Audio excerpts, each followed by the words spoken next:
Olá, sabe aquele susto de receber o boleto do plano de saúde e ver um aumento que parece não fazer sentido nenhum? Pois é, hoje a gente vai desvendar o passo a passo para contestar esses reajustes abusivos. A ideia é transformar o juridiquês em um dia bem prático e direto ao ponto. Imagina só, um aumento de 40%, 70%, às vezes passa de 100%. É de cair o queixo, né? Dá uma sensação de impotência, uma raiva, uma injustiça. E o pior é que isso virou uma coisa super comum, infelizmente. Muita gente passa por essa situação. E olha, é importante saber de uma coisa: quem passa por isso não está sozinho. E mais, essa sensação de que o aumento é abusivo provavelmente está certíssima. A lei é clara, não pode ter aumento sem uma justificativa plausível, e a justiça tem dado ganho de causa para os consumidores, viu?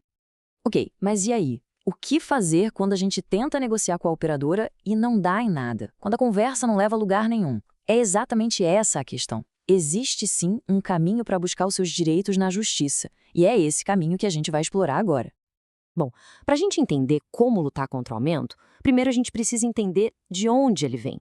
É como abrir a caixa preta dos reajustes do plano de saúde. Primeiro, tem o reajuste anual. Esse é mais controlado, pelo menos nos planos individuais e familiares. A ANS, que é a agência que regula os planos, define um limite máximo todo ano.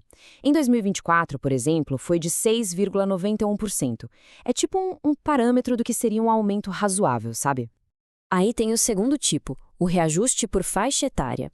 Acontece quando a pessoa faz aniversário e muda de faixa de idade. Isso é previsto em lei, tá? Mas, tem que ter muito cuidado aqui. A lei também diz que esse aumento não pode ser desproporcional. Ele tem regras para não pesar demais, principalmente para os mais idosos. E agora chegamos no grande vilão da história, o tal reajuste por sinistralidade. Esse é o terror dos planos coletivos, seja por adesão ou empresarial. A desculpa é sempre a mesma. Ah, o seu grupo usou muito o plano. Só que eles nunca mostram a conta. É uma caixa preta total, onde eles escondem aumentos absurdos e sem fundamento nenhum. É aqui que mora o principal abuso. Certo, entendido o problema, vamos para a solução. E a chave para virar o jogo na justiça está num conceito super importante. A gente está falando do chamado falso coletivo. O que é isso? Pensa naqueles planos empresariais para MEI ou pequenas empresas com pouquinha gente, menos de 30 pessoas. Na prática, o que eles são? São planos familiares, né? Mas que foram vendidos como se fossem um grande plano de empresa. A justiça percebeu essa manobra. E aí é que a mágica acontece. A justiça entende que esses planos falsos coletivos não podem ter reajuste por sinistralidade, aqueles sem controle. Em vez disso, eles devem seguir as mesmas regras dos planos individuais, ou seja, o reajuste tem que ser aquele teto definido pela ANS. A diferença no boleto é absurda. E para a gente ver isso na prática, dá uma olhada nessa tabela. É gritante a diferença. De um lado, o índice da ANS para os planos individuais. Do outro, a paulada que vem nos planos coletivos. O caso de 2022 é o mais absurdo. A ANS mandou reduzir a mensalidade dos planos individuais em 15%, enquanto os coletivos subiam até 25%. É inacreditável. Ok, tudo isso é muito bom, mas como transformar esse direito em realidade? Bom, o caminho é uma ação na justiça, e não precisa ter medo desse nome. O processo é bem mais direto do que se imagina. Basicamente, são 4 passos. Primeiro, se entra com a ação, a chamada petição inicial, mostrando todas as provas do abuso.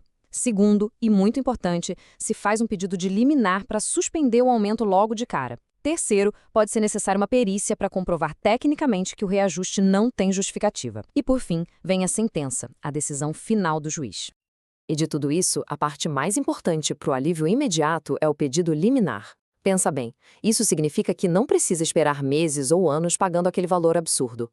Um juiz pode dar uma decisão provisória, em poucos dias ou semanas, mandando o plano suspender o aumento e voltar a cobrar o valor antigo. É um fôlego e tanto. E o legal é que quando o processo dá certo, a vitória é dupla. Não é só uma, são 2 conquistas bem importantes. A primeira vitória, claro, é para o futuro. O boleto mensal deixa de vir com aquele valor abusivo e passa a ter um valor justo, corrigido só pelo índice oficial da ANS. Acaba aquela incerteza, aquele medo de abrir o boleto todo mês.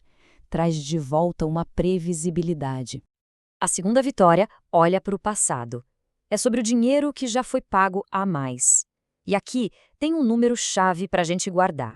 A lei permite que a pessoa peça a devolução de tudo que pagou a mais nos últimos 3 anos. E não é só o valor puro, não. Esse dinheiro volta corrigido e com juros. Muitas vezes é uma quantia bem considerável.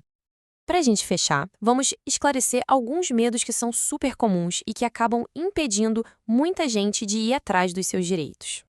Muita gente pensa, mas se eu processar, o plano vai me cancelar? A resposta é não. Isso é retaliação, é ilegal. A ação serve para equilibrar o contrato, não para acabar com ele. Outra dúvida, mas isso demora muito? Como a gente viu, o alívio da liminar pode vir bem rápido. E por fim, precisa de um advogado especialista? Sim, com certeza. Direito da saúde é cheio de detalhes, então o especialista faz toda a diferença.